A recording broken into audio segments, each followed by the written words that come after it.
Assalamualaikum warahmatullahi wabarakatuh.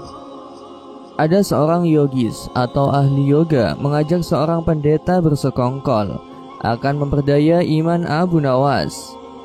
Setelah mereka mencapai kata sepakat, mereka berangkat menemui Abu Nawas di kediamannya. Ketika mereka datang, Abu Nawas sedang melakukan sholat duha. Setelah dipersilakan masuk oleh istri Abu Nawas, mereka masuk dan menunggu sambil berbincang-bincang santai. Seusai sholat, Abu Nawas menyambut mereka. Abu Nawas dan para tamunya bercakap-cakap sejenak. Kami sebenarnya ingin mengajak engkau melakukan pengembaraan suci. Kalau engkau tidak keberatan, bergabunglah bersama kami, kata ahli yoga. Dengan senang hati. Lalu kapan rencananya? Tanya Abu Nawas polos. Besok pagi, kata pendeta.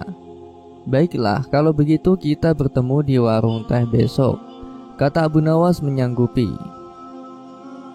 Lantas bagaimana kelanjutan kisahnya? Jangan kemana-mana, simak videonya sampai akhir.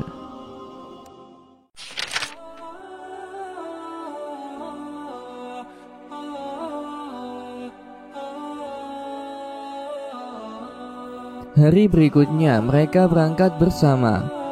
Abu Nawas mengenakan jubah seorang sufi.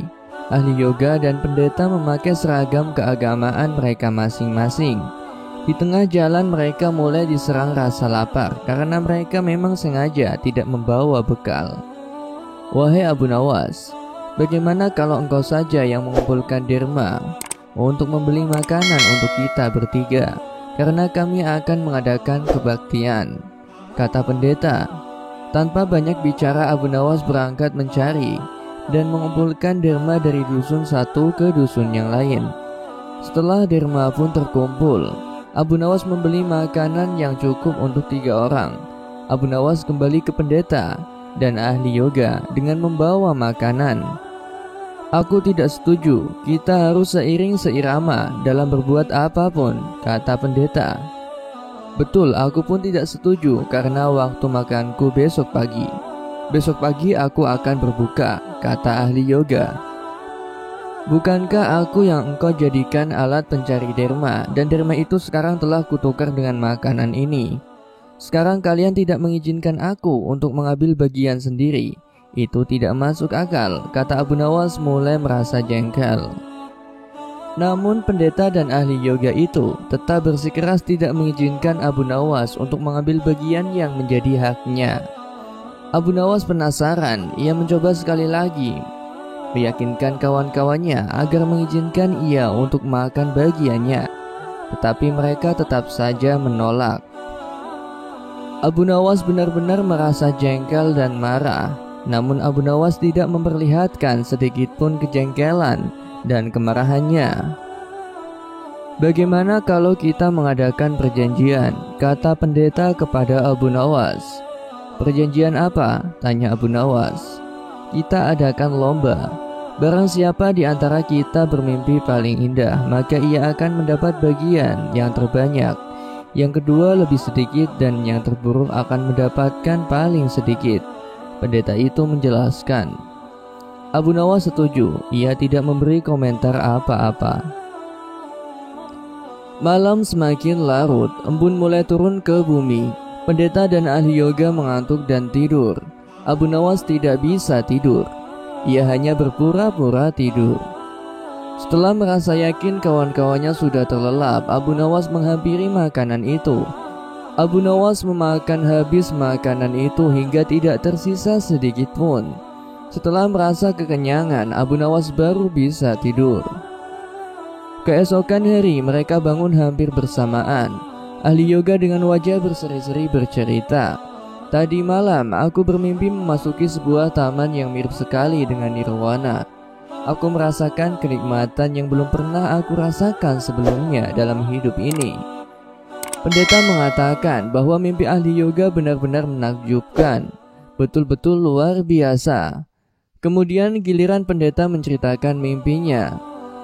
Aku seolah-olah menembus ruang dan waktu, dan ternyata memang benar.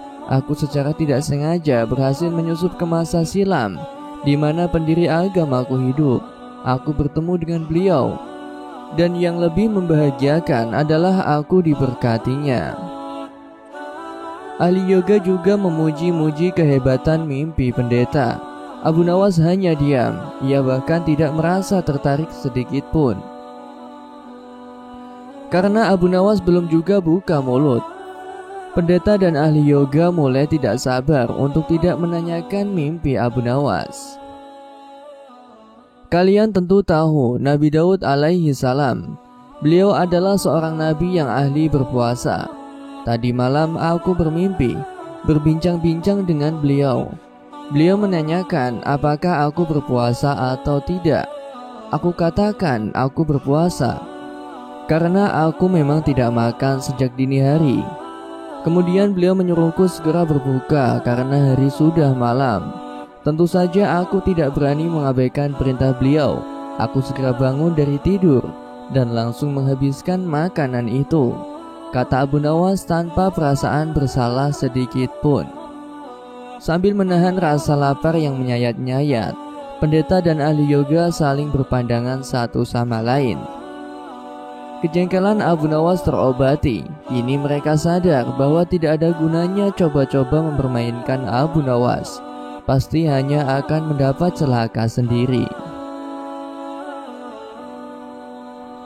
Demikianlah kisah yang dapat saya sampaikan. Semoga bermanfaat dan bisa menginspirasi kita semua. Sampai jumpa lagi di cerita-cerita selanjutnya. Wassalamualaikum warahmatullahi wabarakatuh.